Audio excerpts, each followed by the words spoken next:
তাহলে এই দুজনের মধ্যে একজন অবশ্যই জাহান্নামে যাবে। তোমার মধ্যকার ভয়, ভীতি, আতঙ্ক কিরকম থাকতে পারে? I just want to visualise যে ওনার মনের অবস্থাটা কেমন হতে পারে।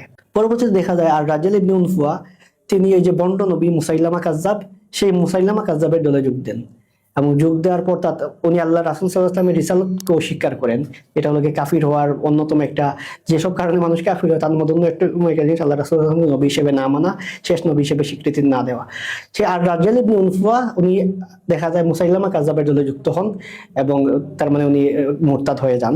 আর রাজেল ইবনে উনফুয়াকে মুসাইলামার যুদ্ধে হত্যা করেন ওমর ইবনে খাত্তাব রাদিয়াল্লাহু আনহুর ভাই যায়েদ ইবনে খাত্তাব রাদিয়াল্লাহু আনহু।